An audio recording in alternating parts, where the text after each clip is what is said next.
नमस्कार। अगर Ultima crypto currency में निवेश किया है तो हो सकता है कि एक आम सी लगने वाली लेकिन बड़ी परेशानी से सामना हो रहा हो, अपने रिवॉर्ड्स को क्लेम न कर पाना। तो आज हम इसी एनर्जी प्रॉब्लम की तह तक जाएंगे और देखेंगे कि इसका क्या हल सामने रखा जा रहा है। क्या ऐसा हो रहा है कि आपके अल्टीमा रिवॉर्ड्स बस अटके हुए हैं या अपने टोकन को अनफ्रीज ही नहीं कर पा रहे? अगर जवाब हाँ है तो ये परेशानी सिर्फ आपकी नहीं है, ये एक बहुत ही कॉमन प्रॉब्लम बन चुकी है और आज हम इसी के बारे में बात करने वाले हैं।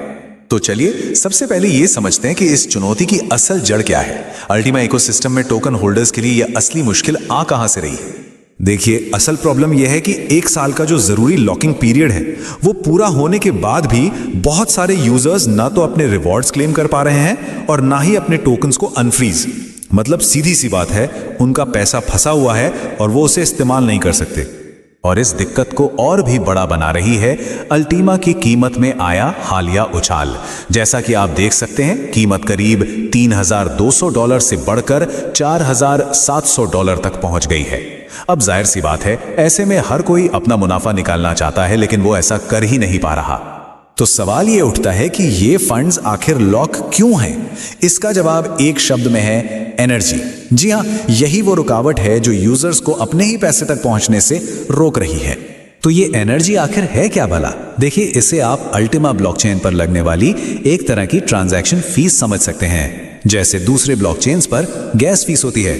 रिवॉर्ड क्लेम करना हो या एसेट्स को अनफ्रीज करना हो, स्मार्ट वॉलेट में हर काम के लिए इस डिजिटल रिसोर्स की जरूरत पड़ती है और बिना एनर्जी के कोई भी ट्रांजैक्शन पूरा नहीं हो सकता।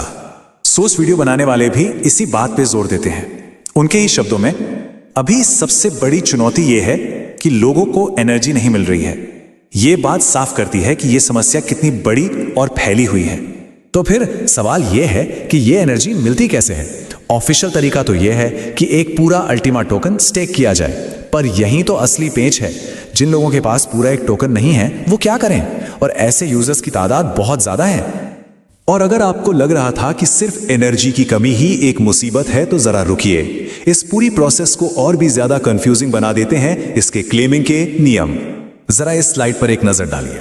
जो माइग्रेट किए गए अल्टीमा हैं उन्हें 3 साल में 100 बार क्लेम करना पड़ता है।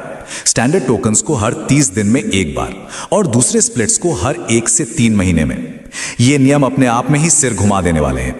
इस नंबर पर जरा गौर कीजिए, 100। इसका मतलब है कि अपने ही माइग्रेट किए हुए टोकन्स को पूरी तरह से पाने के लिए 3 साल तक 100 अलग अलग बार क्लेम करना होगा। यह सिस्टम कितना कॉम्प्लेक्स